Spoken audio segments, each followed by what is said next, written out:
Eu quero te dar os parabéns. Você está completando o curso Finanças para Casais. Esta é a última aula e queremos fechar com chave de ouro. O nosso tema será fidelidade. Eu queria que você pensasse comigo o seguinte: você já ouviu falar em marketing do compromisso? Vou lhe explicar para você entender. Veja, algumas empresas aéreas, empresas de cartão de crédito, eles tentam e querem que nós sejamos fiéis a eles. Tentam conquistar-nos e querem que nós sejamos fiéis a estas marcas. Uma empresa, por exemplo, como a Boticário, tem um programa de fidelidade. Mas o que a gente tem percebido é que essas inúmeras vantagens que estão desfilando diante dos nossos olhos nos traz o outro lado da moeda. E qual é o outro lado da moeda? É que ninguém é fiel a ninguém. O que a gente pode perceber é que, por exemplo, as pessoas hoje não estão se ligando muito mais numa marca.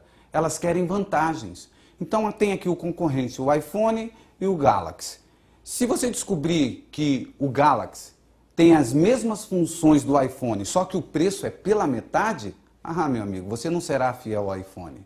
Você vai para aquele aonde você tiver mais vantagem. As pessoas não estão sendo mais fiéis aos seus médicos. Você tem um diagnóstico de um câncer. Você vai para casa tranquilo esperando a morte? Coisa nenhuma. Você quer saber a segunda, a terceira, a quarta opinião. Outro lado também que nós podemos perceber é que as donas de casa não são fiéis aos supermercados. Percebam, queridos, se você vai num lugar e encontra lá, por exemplo, açúcar União no Extra, pela metade do preço do Carrefour, você vai dizer assim: não, eu tenho um plano de fidelidade com o Carrefour e só compro açúcar no Carrefour. Nós estamos procurando vantagens. Quem quer se comprometer e perder um benefício a mais? Agora, o que isso tem a ver com fidelidade? Lógico, com fidelidade matrimonial, com casamento. Eu quero mostrar para vocês que a Bíblia apresenta os votos religiosos em geral como tendo peso e valor sagrados. Eu quero te mostrar um caso na Bíblia, que vocês conhecem muito bem, de alguém que fez um voto e esse voto teve um peso tremendo na vida dele. É a história de Jefté, que está em Juízes 11, dos versos 30 até o verso 40. Jefté era um general do povo de Israel e foi fazer uma batalha. E antes de ir à batalha, ele se ajoelhou em casa e fez um voto com Deus. Ele disse: Senhor, se o Senhor der a vitória ao povo de Israel, quando eu estiver voltando com a vitória, eu vou sacrificar a primeira pessoa que eu encontrar. Você já viu essa história? Então, Jefté agora volta da batalha, vencedor, feliz. E quem é que vem ao encontro dele? Sua única filha, virgem. Nem tinha dado netos a ele. Quando a filha de Jefté o encontra, Jefté coloca a mão na cabeça e fala: filha, você é a causa da minha desgraça. E a filha não entende e pergunta: pai, o que aconteceu? Então ele explica o voto e aquela garota fala uma frase impressionante. Ela diz assim: pai, que se cumpra em mim o voto. E Jefté foi no seu voto até o fim. Então nós podemos ver que o compromisso na palavra de Deus é uma coisa muito séria. A Bíblia lembra que é melhor você não votar do que você fazer um voto e não cumprir. Vamos ler alguns textos falando sobre isso. Eu gosto muito de Eclesiastes, capítulo 5, do verso 4 até o 5. Gosto de usar esse texto quando sou convidado para fazer um casamento, por exemplo.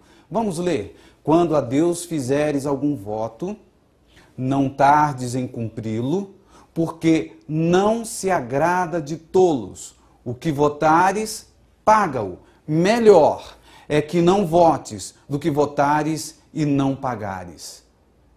Deus não se agrada de tolos. É um texto pesado. Melhor é você não fazer o voto do que fazê-lo e não cumprir. Então, este texto para mim é muito marcante. Mas tem alguns outros. Números 30, verso 2, quando o homem fizer voto ao Senhor, ou jurar, ligando-se com obrigação, não violará a sua palavra, segundo tudo que sair da sua boca, fará. Esse texto me chama a atenção quando diz assim, ligando-se com obrigação. Que instituição humana vem à sua mente, querido aluno, quando você pensa em relação a ligar-se com obrigação? Na minha mente eu só lembro de casamento. E eu fico preocupado quando algumas pessoas se casam, por exemplo, e não querem dar satisfação ao seu cônjuge.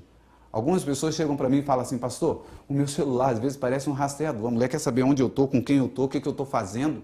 Mas, meu amigo, o mínimo que se espera de alguém que jura ligando-se com obrigação é que dê satisfação ao seu cônjuge.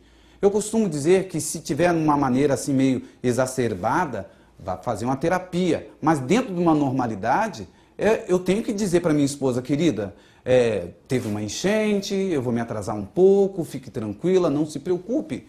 Ligando-se com obrigação. Tem um outro texto também, Salmos 66. Veja: entrarei em tua casa com holocaustos, pagar-te-ei os meus votos, votos que os meus lábios pronunciaram e a minha boca prometeu quando eu estava em angústia. Interessante, não é, queridos? Quando a gente está em angústia, a gente faz promessas ao Senhor. E aqui esse texto diz que a gente deveria voltar à casa de Deus e pagar os votos quando a gente estava em angústia. Sabe aquela história? A pessoa está desempregada e aí faz um voto a Deus: Senhor, se o Senhor abrir a porta de um emprego, o primeiro salário eu vou entregar inteiramente, integralmente, como oferta. Aí quando ele recebe lá 10 mil reais no primeiro salário, ele fala: nossa, acho que eu fiz um voto que eu não vou conseguir cumprir. E aqui está: se você fez o voto, você deveria pagar. No momento de angústia, a gente costuma prometer aquilo que a gente não pensa, não reflete. E falando nisso, esse texto de Provérbios fala exatamente isso, que laço é para o homem dizer precipitadamente é santo, e quando ele fez os votos, então ele reflete. Sabe, queridos, a minha falecida mãe era uma pessoa muito matuta. Ela mal sabia escrever o nome dela, não estudou, mas ela tinha uns ditados populares, e um deles que eu me lembro que cabe bem nessa hora, ela dizia assim: filho, montou no burro, agora você tem que aguentar o trote. Então você tem que pensar antes e não depois. E é exatamente isso que esse texto está falando. Laço é para o homem dizer precipitadamente é santo, faz o voto, aí ele reflete. E isso cabe muito bem ao casamento. Às vezes a gente atende alguns casais que as pessoas falam assim: ah, pastor, sabe, frase de novela, nós éramos jovens, não sabíamos o que estávamos fazendo. Na verdade, você tem que pensar antes e não depois. Eu gosto muito desse texto. O salmista teve uma visão de quem entraria no céu. Óbvio, todos nós queremos entrar no céu e ir morar com Jesus. E na visão, o salmista, e aqui em 2 capítulos, né, no capítulo 15 e também no capítulo 24, se repete a mesma ideia, ele teve uma visão e pergunta: Senhor, quem vai entrar no céu? Quem vai morar contigo? Veja o que está escrito: olha, quem, Senhor, habitará na tua tenda? Quem morará no teu santo monte? Sabe qual foi a resposta? Aquele que, embora jure com dano seu, não muda. Aquele que não faz promessas falsas. Sabe? Esse texto me chama a atenção quando fala: aquele que, embora jure com dano seu. O marketing do compromisso, aquele que eu mostrei no início, a ideia da fidelidade das empresas é: enquanto você tiver vantagem, a gente fica com aquela empresa. Quando a gente perde a vantagem, a gente muda, a gente não é fiel. Engraçado que alguns estão trazendo isso para dentro do casamento. Pastor, mas eu vou ter que ficar com essa mulher? Eu vou ficar no prejuízo? Olha o que o texto está dizendo. A pessoa que jura, mesmo tendo prejuízo, e não muda, esse vai entrar no céu. Sabe, queridos, casamento é uma instituição em que você poderá em algum momento ter prejuízo. Malaquias é tido entre nós como o capítulo dos dízimos e das ofertas. Mas eu encontrei uma coisa aqui muito dura e interessante, uma admoestação para nós que estamos casados. Ainda fazeis isto, cobris o altar do Senhor de lágrimas, de choro, de gemidos, porque ele não olha mais para a oferta e nem a aceitará com prazer da vossa mão? Todavia, você pergunta por quê? Vocês conseguem ver o cenário? Alguém vai ao templo e agora conversa com Malaquias, o profeta, chorando porque Deus não aceita a oferta dele. E o Malaquias vira para ele: você está se perguntando por que Deus não aceita? Eu vou te dizer por quê. Eu vou te mostrar por quê. Porque o Senhor tem sido testemunha entre ti e a mulher da tua mocidade, para com a qual procedesse deslealmente, sendo ela a tua companheira e a mulher da tua aliança. Queridos, olha que coisa incrível nesse texto. Às vezes eu falo esse tema para os noivos e eu pergunto para os noivos assim, no curso de noivos: por que você não assina o documento civil lá no cartório e já vai para a lua de mel? Por que você quer casar na igreja? E a resposta sempre é a mesma: queremos que o Senhor seja testemunha. Queremos a bênção do Senhor. Querido, no dia que você fez o voto àquela mulher da tua mocidade, você chamou Deus para ser testemunha. E no caso dessa pessoa aqui de Malaquias, ele fez a mesma coisa. E o Malaquias diz que ele estava sendo desleal para a mulher da aliança. Deus não estava aceitando a oferta dele. E olha a continuação dos versos: portanto, guardai-vos em vosso espírito, e que ninguém seja infiel para com a mulher da sua mocidade, pois eu detesto o divórcio, diz o Senhor Deus de Israel. Esse é o contexto desse verso. Quando eu e você declaramos para o nosso cônjuge os votos que eu quero mostrar agora para vocês, mas o que importa, que a gente precisa lembrar, é que Deus é testemunha do que você está falando. É uma coisa muito séria. Vamos relembrar os princípios desses votos que um dia nós falamos? Ter-te e conservar-te, dedicação, na alegria e na tristeza. O princípio aí é propriedade, na riqueza e na pobreza. Isto é lealdade. Sabe, queridos, a gente pode ter pessoas que estão se separando por causa da riqueza e por causa da pobreza. Sabe, aquela pessoa que é empreendedor, que começa a vida junto e o cônjuge ali do lado, ajudando, economizando, a mulher companheira, e aí a empresa dele vai crescendo, e aí um dia chega no primeiro milhão. Sabe o que acontece nesse dia? O cidadão troca de mulher, porque agora ele tem um carrão, as menininhas estão todas atrás dele, e a mulher dele está acabada. Mas sabe por que ela está acabada? Porque ela te ajudou, ela que esteve do seu lado. Eu digo para as pessoas o seguinte: já que você tem 1 milhão agora, faz um upgrade na sua esposa. Manda ela para uma clínica, se precisar fazer uma cirurgia plástica, faça, mas não troque de mulher. Ela é a tua companheira, ela que está do seu lado, foi ela que te ajudou. Então aqui, riqueza e pobreza. Algumas pessoas estão trocando de casal, né, de esposa ou de esposo por causa da riqueza. Outro princípio, na saúde ou na doença, fidelidade. Vocês conhecem bem esse casal aqui, né, famoso?